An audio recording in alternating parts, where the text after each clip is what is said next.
Before we start the show today, I wanted to beg your forgiveness in advance. This is my first show of my first series. There's some mistakes in this guy, but I'm going to let it ride because I'd rather my information get out there and start to be able to share my story and my mission. So again, I pray for your forgiveness. Thank you very much. And I'd like to invite you, please, if you would, give me a review on the podcasting host of your choosing, whether it's Apple or Stitcher, wherever you listen. Please give me a nice review.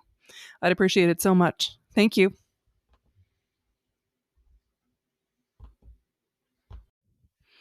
Hello, and welcome to the Resilient Podcast. I'm your host, Jen Chambers. We're here to share stories from people who've used creative problem solving to follow their dreams. For our first story today, I'd like to tell you why this podcast came to be. I'd like to share my personal story to explain a little bit. For all my life, or at least all that I can remember, everyone has wanted me to talk about my personal tragedy.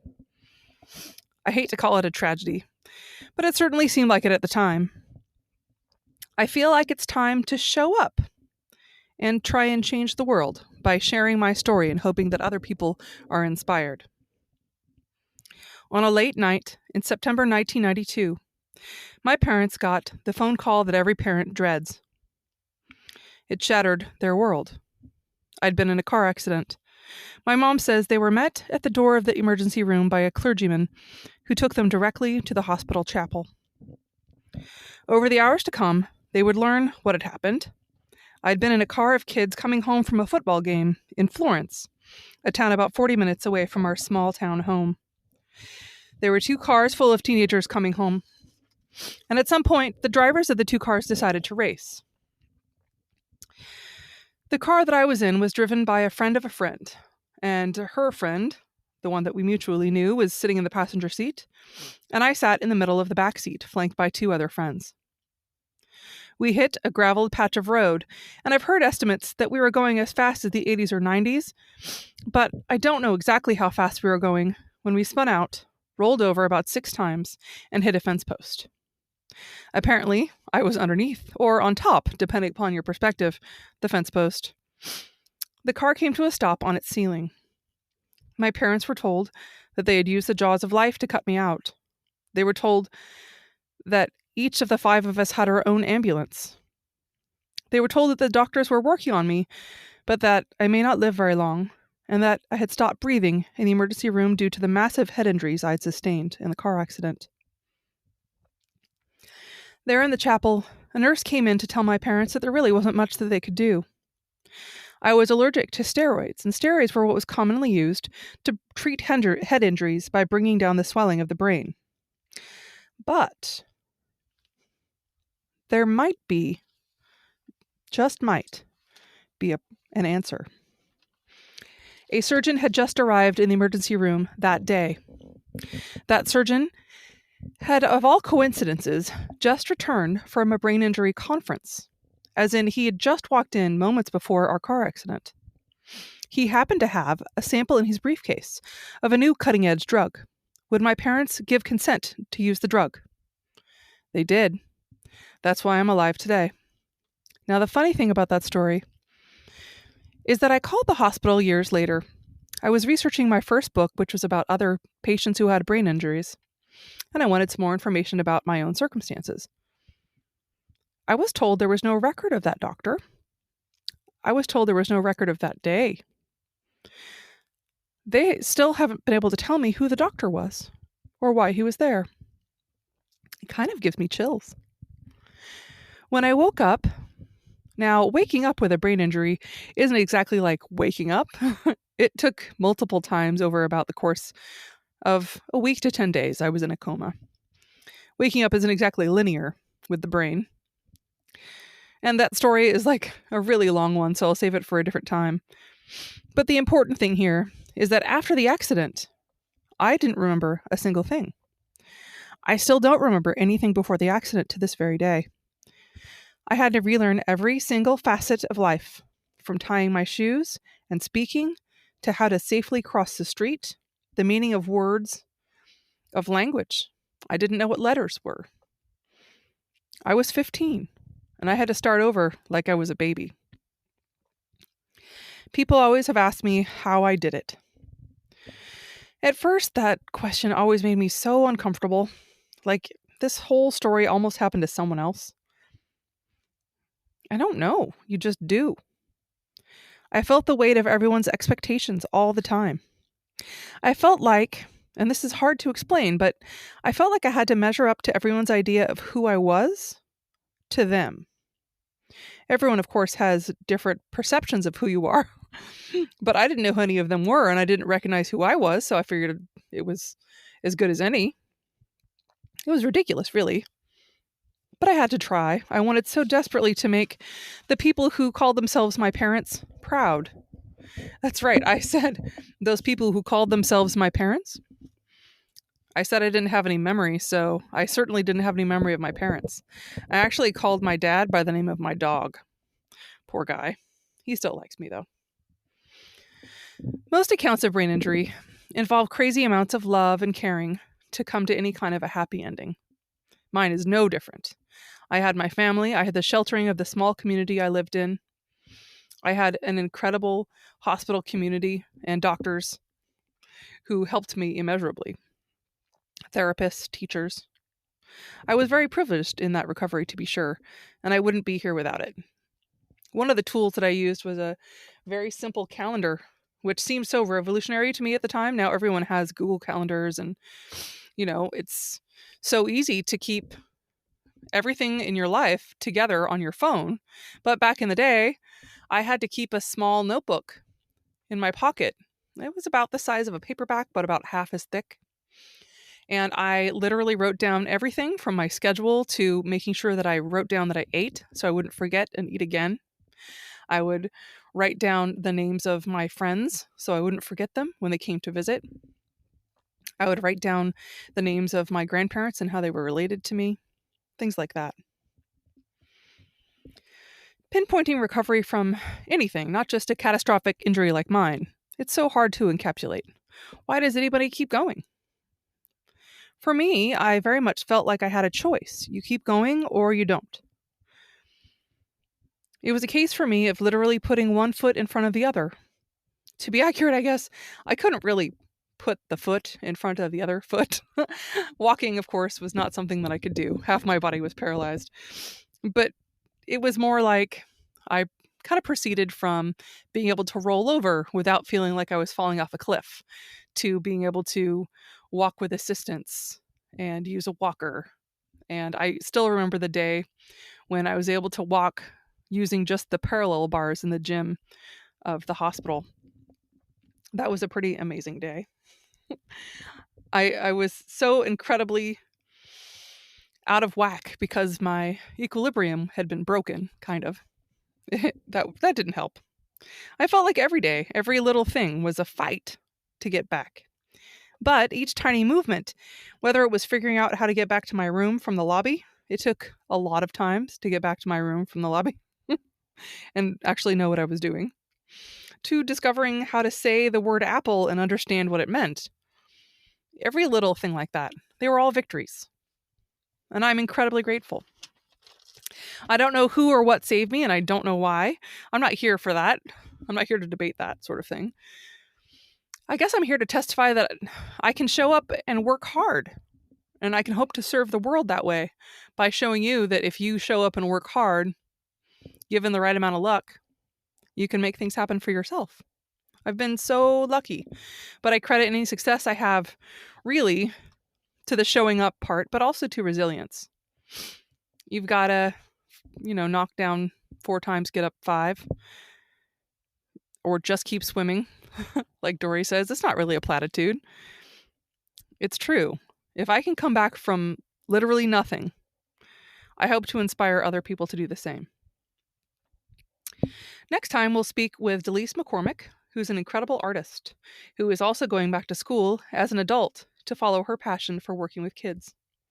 I'll be able to share some pictures on the website also of some of her crochet work. She's incredibly talented. And then for our last segment this week, our What's New? I'll talk a little bit about this later, but I'm very jazzed because I'm in the middle of taking a class from a business coach. Her name's Kathy Heller. She has a course called Made to Do This. It's really fun. I'm having a blast. Small groups. It's wonderful. I encourage you to check out her podcast, Don't Quit Your Day Job.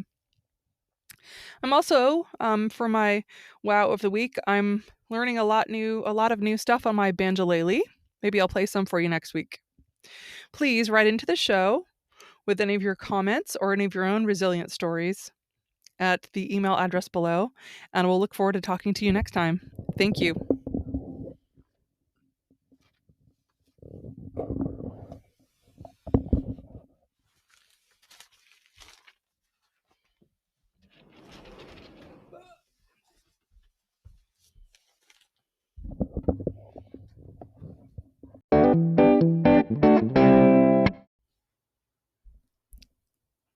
One of the things that I wanted to focus on in this podcast is inspiring stories from history. That's one of my interests, and that's something that I write about a lot in my books.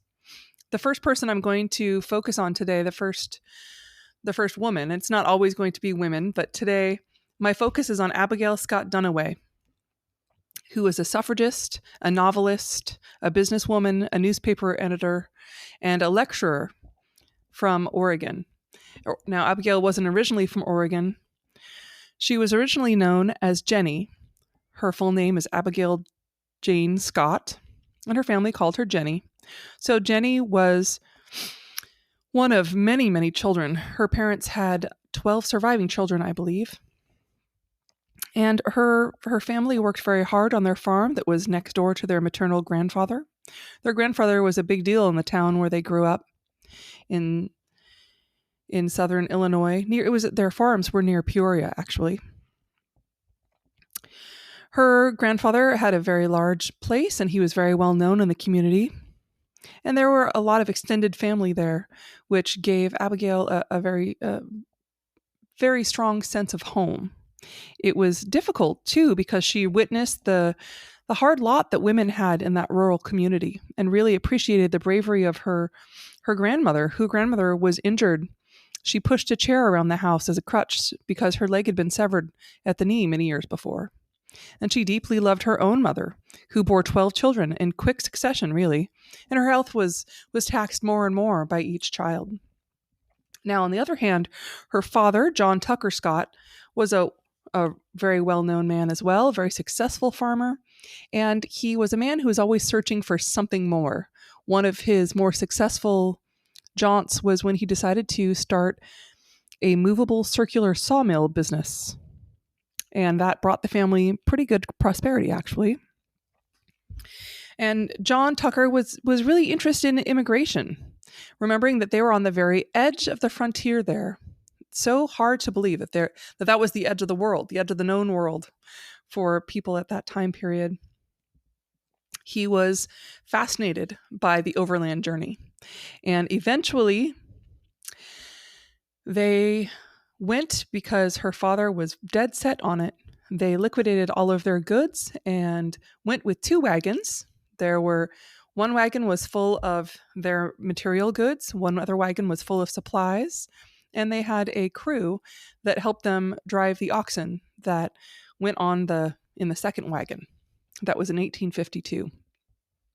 Now, her mother was not super pleased about that, she writes in her journal later on, but she didn't have a lot of choice. No one did, of course, because everything was at the insistence of her father, who was the head of the household then. Unfortunately, on the trail, there was an epidemic of cholera that year, and she lost both her mother and her youngest brother. And her love at that time was one of the men who was one of their hired hands. And he was drowned in the Snake River as they were trying to cross. And he was trying to rescue a straying herd of cattle and oxen, that really comprised most of their wealth. It was really interesting. Abigail, one of her jobs while on the trail was to keep a journal. Her dad gave them all a job, and one of her jobs was to keep a journal where she was to write one line each day about the conditions. It could have been anything. It could have been, we lost 3 people today, or it was hot. It's funny, she writes about that in her journal later, her later writings. And some days were very much like a teenage girl's writing would be. Some of the things are wonderfully colorful and some of them are pretty dry. One of the funny things that I found in my research about Abigail, she and her sister, when they were back in Iowa, they were allowed occasionally, she didn't have a lot of formal schooling, but they were allowed to read newspapers and magazines that would come into the town. And she wasn't allowed always to read a lot of the more salacious type of material. Things like women's suffrage would be counted under that. It was pretty risky to let women have ideas and start learning to think and read. It was unusual, but her father allowed it. And so she and her sister had found the work of Amelia Bloomer, who had just popularized in 1834. She had just popularized the bloomers.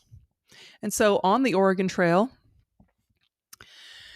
it was really funny because Abigail and her sister absolutely scandalized the people on their part of the wagon train by refusing to wear the many layers of skirts that they had to wear on the trail as they were walking next door to the wagons. They decided to wear the bloomers. So when I go and speak about Abigail, I always show a big pair of frilly bloomers. And sure, my goodness, to me, that would be a whole lot more comfortable than wearing like 8 layers of clothing. But that really is illustrative to me of Abigail's spirit. The fact that, sometimes she just wasn't going to let it happen. She was going to have her way and she was going to talk back. One of the other things that Abigail brought on her trip was a primer. And she and her sister had to hide things very deep in their mattresses because you were only allowed to bring so many things on the trail, right? You had a certain amount of weight that the wagon would carry. Otherwise, you had to carry it yourself. And we've all seen pictures of them jettisoning things across the trail. Things would be littered on either side of the pathways. But Abigail brought a primer with her because she wanted to teach her brothers and sisters how to read. And that would prove to be a very valuable thing for her. Once they reached Oregon Territory, Abigail taught school, and she was able to use that primer not only to help teach her brothers and sisters on the trail to read and their numbers, but she was able to use that as she taught school. And it's interesting to me because I live in Oregon, and you can see one of her primers is in a museum in Multnomah County. It's really wonderful for me to see those actual physical things that really ground you to what a person, the fact that she had to literally carry that in a wagon or any other way across the United States. It's pretty incredible, actually. So Abigail taught school, and before about a year or so was up, she had met and married her husband, Ben Duniway, a man who was actually also from Illinois. And he was a very gentle man. He was very creative and practical and steady. He was also a bit of a dreamer, not unlike her father. At first, they lived on a donation land claim near Molalla, and they had 2 children. And it was interesting in a lot of her writing. It's funny how she writes how she worked very hard, as any pioneer woman did, doing all the chores and milking the cows and making the butter, and was so absolutely livid at the fact that she had to give her butter and her milk to her husband's friends who were unmarried. And Ben thought it was the most wonderful thing to be hospitable and bring his friends over for dinner, and Abigail resented it just a little bit because she had to do all the work, she felt. It was wonderful. At that time, when they were living there, she wrote her first novel, which was called Captain Gray's Company. It was a story of their migration to Oregon that was based on her own experience, but it wasn't exactly her experience. It was fictionalized.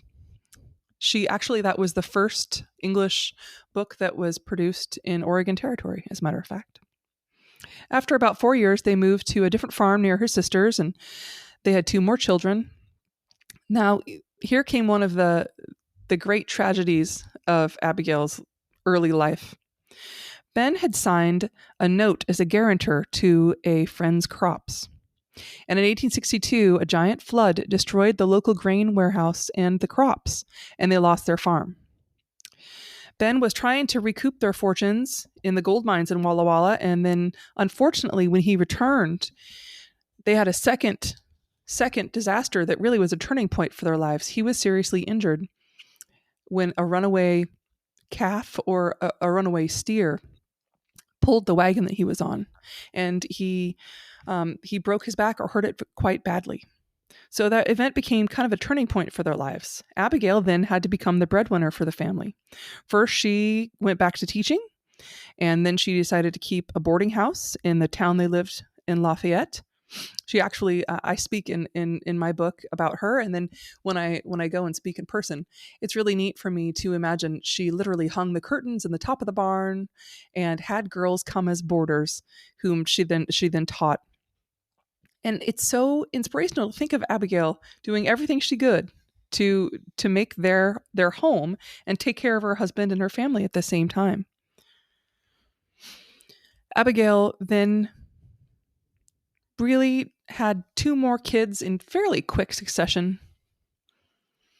And it took quite a while for Ben to get better. Ben was recouping, and in the interval between the time that he was able to take over the support of the family a little bit more, he did something very unusual for men of that time. He helped take care of the house as much as he could. It was Ben that nursed the youngest boys and gave them their baths and tended to their well-being. It was interesting. Some of these experiences probably were what helped Ben invent a washing machine, which he manufactured and then sold up and down the Willamette Valley to help their family. Meanwhile, Abigail was a businesswoman, and she was selling things to other women. She became really aware of the problems of her sex and that women had at the time. She'd seen it her whole life, but she saw how a wife couldn't contract a valid mortgage. She saw how the husband was free to sell all their possessions anytime they wished, and how the wife really was treated by the courts even as if she wasn't capable of administering their property.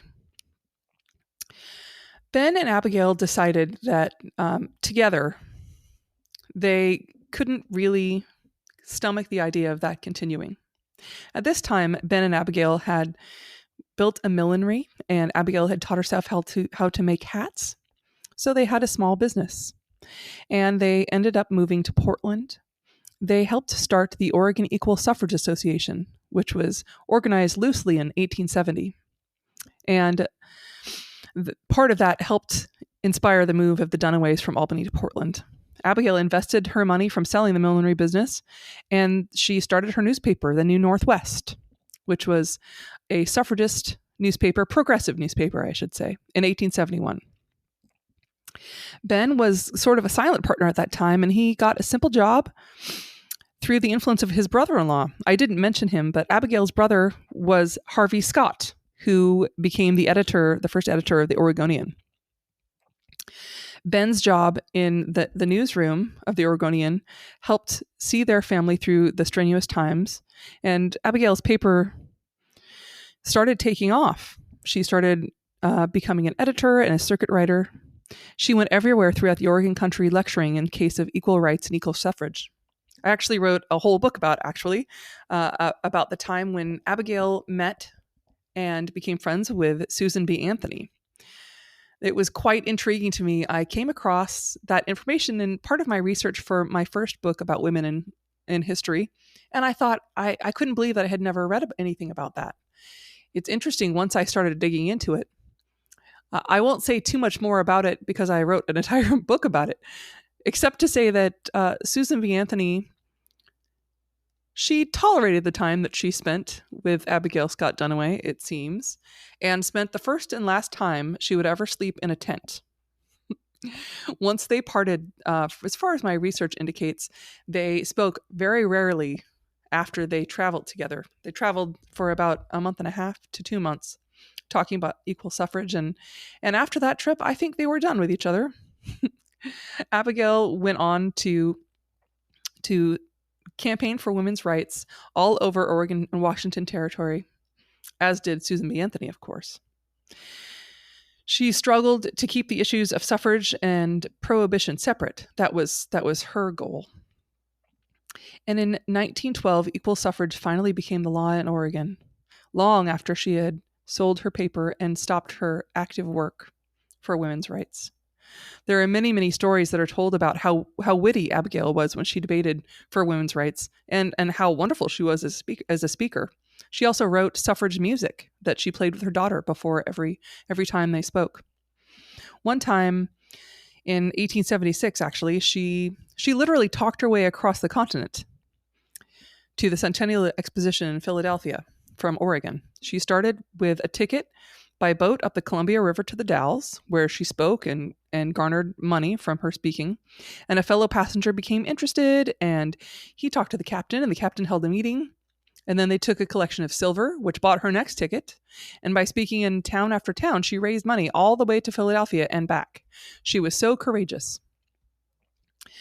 Abigail was really a woman of her convictions, a woman who fought against the strictures of her times, but was so incredibly interesting and inspirational to me. I hope she was to you too.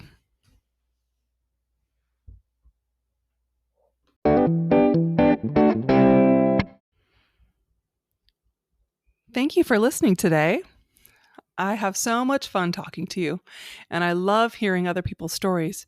So if you have a story of someone being resilient in your own life, whether it's your story, a historical story, an artist, or a musician, someone you'd like to share about, please send an email to the show at resilientpodcastmail@gmail.com. Thanks a lot. I'll talk to you next time.